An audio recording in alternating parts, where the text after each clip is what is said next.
नमस्कार, मैं हूं राजीव रावत। न्यूज नशा में आपका स्वागत है।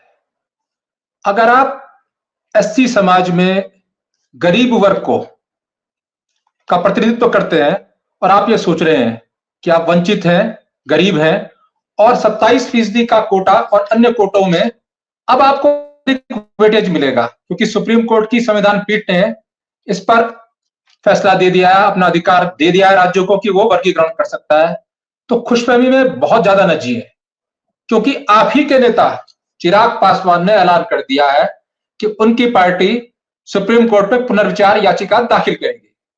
मतलब जो खुशी आपको मिली थी वो खुशी बनी रहे इसकी गारंटी है नहीं। इसी को समझने के लिए वाहिद नसीम जी 4TV के मैनेजिंग एडिटर, वरिष्ठ पत्रकार देश के, मेरे साथ जुड़ रहे हैं और उनसे भी समझेंगे कि इसके मायने क्या निकल सकते हैं, इसके पॉलिटिकल सोशल एंगल क्या है। लेकिन इन सबके बीच न सिर्फ चिराग पासवान बल्कि अन्य नेता भी उसी बात में खड़े हो गए। रामदास अठावले भी प्रसन्न नहीं है और आपकी खुशी देखने के लिए जीतन राम मांझी, नीतीश कुमार और वगैरह वगैरह के साथ साथ इंडिया घटक के कुछ दल भी, अगर आप गरीब दलित हैं तो आपके अवसरों की खुशी नहीं देख पा रहे हैं। वाहिद जी, अब ऐलान हो रहा है, घोषणा हो रही है कि हमारी पार्टी सहमत नहीं है। पासवान जी कह रहे हैं कि सुप्रीम कोर्ट में पुनर्विचार याचिका दाखिल करेंगे, इसको भी समझेंगे। लेकिन मैं ये समझना चाहता हूं, सरकार को पुनर्विचार याचिका दाखिल करने की जरूरत क्या है? जो सरकार दिल्ली में अधिकारियों के ट्रांसफर पोस्टिंग कौन करेगा उस पर सुप्रीम कोर्ट की संविधान पीठ के फैसले पर ऑर्डिनेंस लाके फिर से पुरानी स्थिति बहाल कर सकती है। उसको यदि यहां संविधान पीठ ने कोई फैसला दिया है तो उसके मंत्री जिनके कंधों पर ये सरकार टिकी हुई है, वो यदि पुनर्विचार याचिका की बात करते हैं, मेरे गले तो नहीं उतरता कि सरकार पुनर्विचार याचिका क्यों दाखिल करे। आपको कुछ समझ में आ रहा होगा तो आप मुझे समझा दीजिए। देखिए राजीव जी, ये मुद्दा इतना सीधा नहीं है जितना सीधा इसे समझा जा रहा है जी। इसको थोड़ा सा टेढ़ा आपको घुमा के समझना पड़ेगा तो शायद आपको कायदे से समझ आ जाए। हाँ, मेरा ब्रेन तो काम नहीं कर रहा है। क्या किया गया? हाँ जी, मैं कह रहा हूं मेरा ब्रेन काम नहीं कर रहा है, सरकार तुम्हारी, और तुम कह रहे हो कि हम पुनर्विचार याचिका दाखिल करेंगे। तुम्हारे पास तो ताकत है, ऑर्डिनेंस लाओ, काट दो इस फरमान को। दो तरीके से आप देखें कि बिल्कुल देखिए, कंटेम्प्ट ऑफ कोर्ट तो हम भी नहीं कर सकते, कंटेम्प्ट ऑफ कोर्ट तो आप भी नहीं कर सकते। फैसला है, कोर्ट का फैसला है, ये तो आपको फॉलो करना है। इसके मतलब मुखालफत का तो कोई मतलब नहीं। हमें आपत्ति किसी चीज में हो, मैं मुखालफत नहीं कर रहा हूं, मैं कह रहा हूं विधान बनाने की शक्तियां जिनके पास है और यदि संसद न चल रही हो तो ऑर्डिनेंस लाने की शक्ति जिनके पास है उनको पुनर्विचार याचिका दाखिल करने की जरूरत क्या है? देखिए, ये जिन लोगों के आपने नाम लिए हैं ये समझते हैं, चाहे मायावती जी हो, रामविलास पासवान के बेटे हों या फिर जो है अठावले साहब हों, ये सब इंडिविजुअल अपने आप को दलितों के और पिछड़ों के नेता समझते हैं कि नहीं, ये अलग बात है। ये दावा नेशनल लीडर होने का करते हैं और केंद्र में मंत्रालय लेकर बाकायदा जो है दलितों के नाम पर अपना एक चेहरा अपने आप का स्टैब्लिश करते हैं। अगर इनकी सरकार, ये सही है कि आप पहला काम तो ये करते कि बिहार सरकार में तुरंत जो है इस जो इस पर प्रावधान थे आप उसे डिनाई कर देते और फिर उसी आधार पर आप जो है इसको पुनर्विचार याचिका पे, मगर उसकी दो बातें हो जाती है। यानी अगर आपको कोई आपत्ति है नहीं कानून पे, ये कानून ये अधिकार तो आपको दे रहा है ना कोर्ट के, भाई आप इसको स्टेट में, राज्य में इसको आप बदल सकते हैं, लागू करें ना करें। मगर एक चीज आप समझ लीजिएगा कि करें या ना करें, आपने ना करके भी ना कानून को एक्सेप्ट कर लिया, फिर याचिका का कोई मतलब नहीं रह जाता। तो पहली बात तो ये कि याचिका का इसलिए मतलब नहीं रह जाता, पहली बात तो आपने इसे एक्सेप्ट ही कर लिया। अब हम इसको पूरी केस को राजीव जी समझते हैं, क्योंकि अगर वो पलटने के लिए जाएंगे भी तो बीजेपी के तमाम राज्य हैं वो वहां नहीं पलटेगी और या कांग्रेस के राज्य हैं वो नहीं पलटेंगे।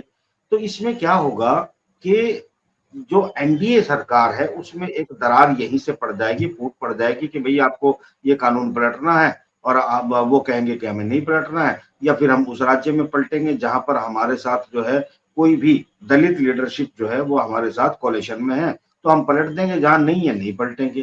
तो एक तरह से ये हुआ क्या है, ये पूरा केस क्या है, इसको थोड़ा सा एलोबरेट कर लेते हैं ताकि आम जनता को ये समझ में आ जाए कि इससे होने क्या जा रहा है। और ये देखिए कोर्ट ने क्या फैसला दिया है, हमें उस पर कोई आपत्ति नहीं है, कोर्ट का जो भी फैसला है वो मान्य है, मगर इससे होगा क्या, असर क्या पड़ेगा, इस पे हम चर्चा कर सकते हैं, वो हमारा अधिकार है, वो हम कर रहे हैं। तो हम अपने अधिकार के तहत ये चर्चा कर रहे हैं कि ये एक ऐसी नीति है या एक ऐसा बीज है जिसमें आप कम्युनिटी मतलब रिजर्वेशन इनटू रिजर्वेशन, मतलब रिजर्वेशन के भीतर रिजर्वेशन जो है आपने एक लगा दिया, बना दिया है। और इसका फर्क क्या पड़ने वाला है, इसका बड़ा सीधा सा फर्क ये पड़ने वाला है कि कम्युनिटी तुरंत बंटना शुरू हो जाएगी, कम्युनिटी के अंदर झगड़े पड़ जाएंगे। क्योंकि अभी तक ये रहा है कि किसी राज्य में अगर कोई दलित नेता है, अगर मायावती है तो पूरे देश में ही एक्सेप्टेशन है, मायावती जी की है, अठावले जी को भी कोई इनकार नहीं करता है, वो जैसा बोलते हैं, क्या करते हैं, क्या नहीं करते हैं, कैपेबिलिटी कितनी है, मायने नहीं रखता। ये जो कम्युनिटी है ये एकजुट नजर आती है और इसको एकजुटता को तोड़े बगैर जो है एक पूरा का पूरा एक खेल है वो खेला नहीं जा सकता। और ये बहुत बड़ी तादाद में कम्युनिटी है जिसे तोड़ना बहुत जरूरी है मेरे ख्याल से। मतलब मैं ये कोर्ट को नहीं कह रहा हूं, मगर पॉलिटिकल जो गेम है या पॉलिटिकल लीडरशिप की जो सोच है, खासतौर से मैं कहूँ आरएसएस और बीजेपी की ये सोच बिल्कुल क्लियर होगी कि किसी ना किसी तरीके से इस कम्युनिटी के अंदर इतने झगड़े डाल दिए जाएं। और झगड़े कैसे पड़ेंगे वो भी मैं ही बता रहा हूँ आपको। देखिए, एक जो रिजर्वेशन के पैमाने को फुलफिल करने के लिए आते हैं जो लोग, वो कौन होते हैं? पढ़े लिखे और संपन्न परिवार के लोग जो है वो आप जो सबको चपरासी तो नहीं लगाएंगे ना। आप इस कोटे के तहत उस कम्युनिटी के लोगों को मतलब इंजीनियर भी होना चाहिए, उनको जो है बहुत बड़ी तादाद में अब तो चपरासी बोलते भी नहीं है, अब तो सहायक बोल रहे हैं। नहीं, आप सहायक बोल दें तो पदनामी बदल गया भारत में। आप सहायक बोल दें पर चपरासी तो चपरासी है ना। मैंने ये कहने का मतलब ये है कि आप सिर्फ क्लर्क बनाएंगे और चपरासी बनाएंगे ये नहीं होता है, क्योंकि गरीब लोगों के लिए आपने ऐसा कोई प्रावधान नहीं कर रखा कि आप मेडिकल की जो कोचिंग है आपको उनको फ्री दिलवा दी है, आपने जो है उनकी जो आयुर्वेदा है उसमें उनके लिए एक अलग से कोटा रख दिया है कि इनको मुफ्त में बीए एमएस या बीओएमएस करवाया जाएगा। आपने जो है उनके लिए अलग से कोटे का प्रावधान नहीं कर रखा है। वो जहां पर खर्चे होते हैं, यानी दलित कम्युनिटी में भी जो संपन्न लोग हो पाए, जो पहले चपरासी बने उन्होंने अपने बच्चों को पढ़ाया, जो जब बड़े बच्चों को थोड़ा बहुत पढ़ाया तो बाद में सिपाही बन गए, जब वो सिपाही बने तो फिर दरोगा बन गए, फिर दरोगों के बच्चे पढ़ने लगे। तो कुल मिलाकर वो ऊपर तक तब आए, एक लंबा सफर तय करके आए हैं राजीव जी। आज जब वो सफर तय करने के बाद अपने उस कोटे को जो भरा भी नहीं जाता, अभी भी खाली पड़ा रहता है, उस कोटे को भाई जी एक आपका ऐड कर रहा हूं मैं। आज देश में राजनीति में भी आरक्षण है, पंच प्रधान से लेकर ब्लॉक प्रमुख, जिला पंचायत अध्यक्ष, विधायक, सांसद। अब जितने विधायक बन गए हैं एससी समाज से, इनसे बड़ा राजा तो कोई नहीं है। क्या इनकी पावर में और अन्य की पावर में कमी नहीं है? इनके कमाई में, इनकी कोठियों में और अन्य विधायकों की कोठी में कमी नहीं है? तो यदि संपूर्ण संपन्न है, यदि कांग्रेस का राष्ट्रीय अध्यक्ष दलित है या माफ कीजिएगा ओबीसी वर्ग से है, ये तमाम जितने लोग हैं, रामदास अठावले हैं, पासवान जी हैं, इनके बच्चों को आरक्षण क्यों मिले? क्योंकि जब ये आरक्षण का लाभ ले रहे हैं तो किसी एससी समाज का जिसको आवश्यकता थी आगे बढ़ने की, उसका हक छीन रहे हैं, क्योंकि इनसे बड़ा राजा तो कोई नहीं है। आज जो ये आपत्ति हो रही है क्योंकि इनको आरक्षण नहीं मिलेगा, इनके पर्सनल आरक्षण छुट जाएगा, ये क्रीमी रेट से ऊपर है, ये धन धन्य संपन्न है, आधुनिक राजा है, चाहे वो उसी आरक्षण से बने हो, लेकिन अब ये पिछड़े नहीं है। आप एक बात का जवाब दे दीजिए मुझे, बात बड़ी सीधी सी है। क्या मैं वही कहा है कि क्या आप यह चाहते हैं कि देखिए जो गरीब है वो अपने जो जितना एजुकेशन प्राप्त कर पाता है वो उसी लेवल पर अप्लाई करता है जॉब की। जो लोग संपन्न हो गए हैं और जो संपन्न सीटें खाली पड़ी हैं, संपन्न सीटें कितनी खाली पड़ी हैं अंदाजा लगाइए। उनके लिए आपको टेक्निकल एजुकेशन की जरूरत होती है, उसके लिए उन पे पैसा खर्च करना होता है। जो संपन्न दलित हो गए हैं, आप बिल्कुल नहीं चाहते कि वो टॉप के लेयर में बराबरी पर आके खड़े हो जाए, जबकि वो सवर्णों से बहुत ज्यादा है।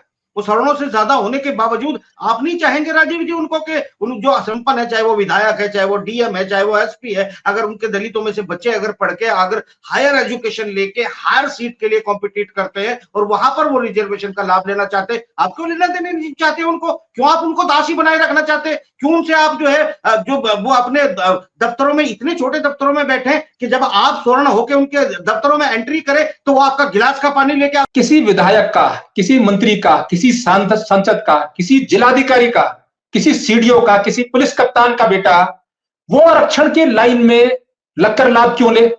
क्या वो असंपन्न है? और यदि ये इस बात पर चर्चा हो रही है और राज्यों को यह अधिकार मिल रहा है कि वो वर्गीकरण कर सकते हैं, वो छांट सकते हैं कि उनके यहाँ एससी समाज में कौन सी जाति ऐसी है जो बहुत पीछे रह गई है, जिसको आरक्षण का लाभ ही नहीं ले पाई, या कौन सी ऐसी है जिसने आरक्षण का लगातार लाभ ले लिया है? पीढ़ी दर पीढ़ी वही सांसद बन रहे हैं, वही डीएम बन रहा है, डीएम का बेटा फिर डीएम बन रहा है, डॉक्टर भी वही बन रहे हैं, इंजीनियर भी वही बन रहे हैं। तो ये इसका होना चाहिए। ये सही नहीं है, ये बात सही नहीं है, ये झूठ है।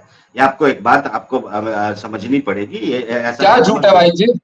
अब मैं बता रहा हूँ ना क्या झूठ है, वही तो बता रहा हूँ, आप सुनिएगा क्या झूठ है। जी जी।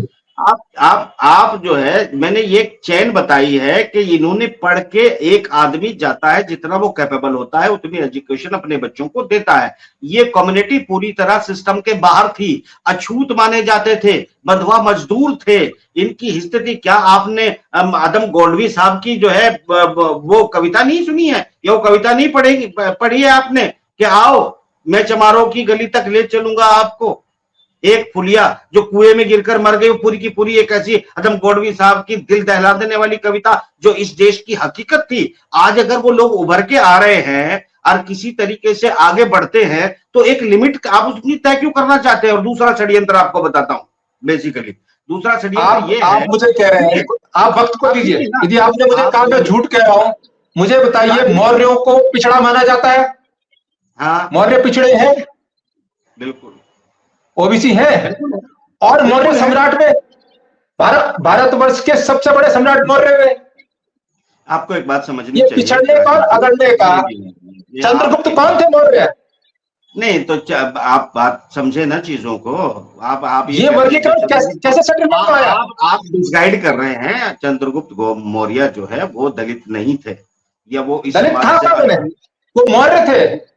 और आज मौर्य ओबीसी है, आप जो जिनका अखिल इस भारत से भी बड़े भारत पर जो है जिनका साम्राज्य था।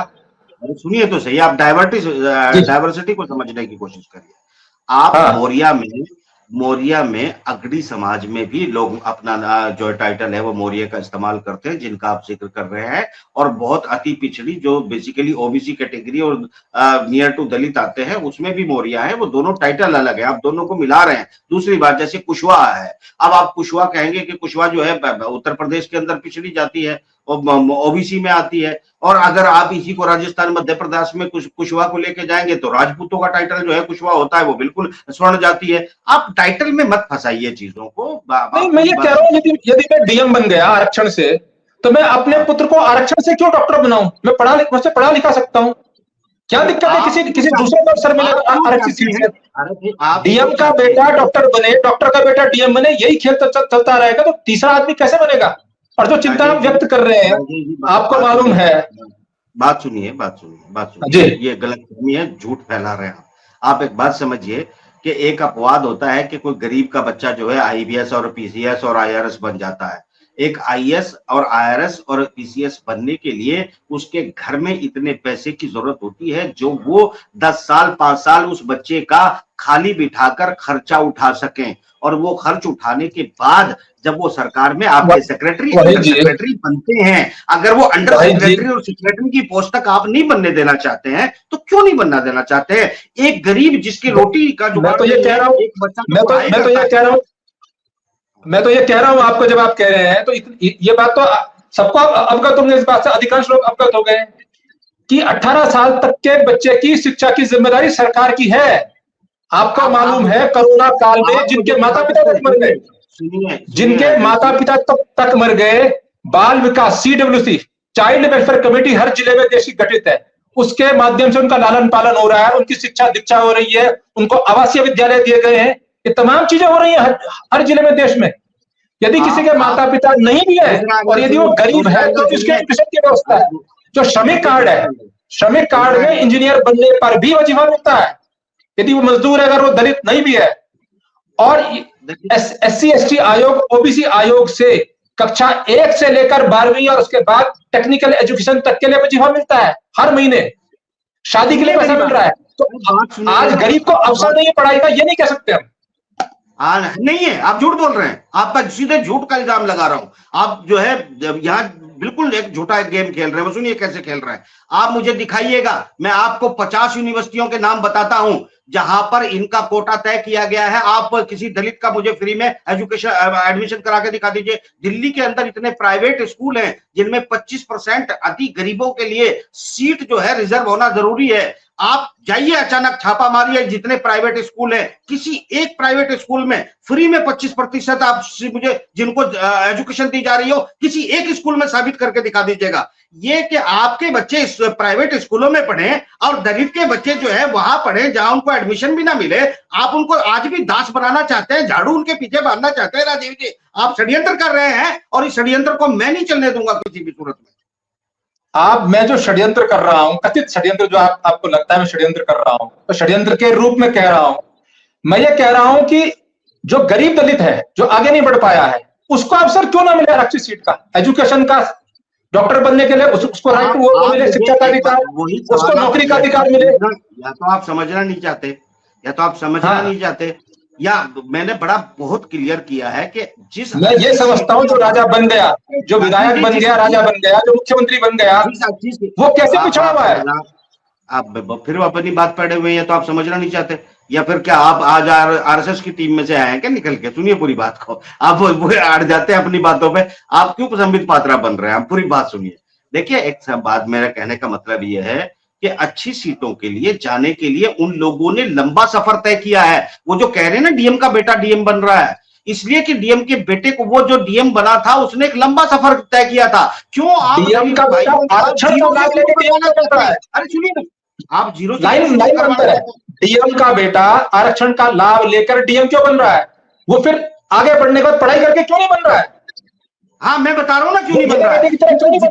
सुनिए, इस देश में सामाजिक व्यवस्था, जिसे आपकी अर्थव्यवस्था, जो अभी आप जो RSS भी बदलना चाहती है या बीजेपी बदलना चाहती है, समाजवादी जो यहाँ पर सोशलिज्म का एक सिस्टम लागू है, कानून व्यवस्था है हमारी, वो जो कल्चर है वो समाजवाद का है। तो उस समाजवाद में जो इस देश के बहुत बड़े स्टेक होल्डर है, जो इस देश में बहुत बड़ी तादाद में रहते हैं, अगर वो लोग जो हैं अपनी आरक्षण, अपनी अनुपात के हिसाब से जो कुछ उनको दिया गया है, वो भी अनुपात पूरा नहीं दिया गया है। आप 40% नहीं हो गए हैं वो पूरे के पूरे सिस्टम में।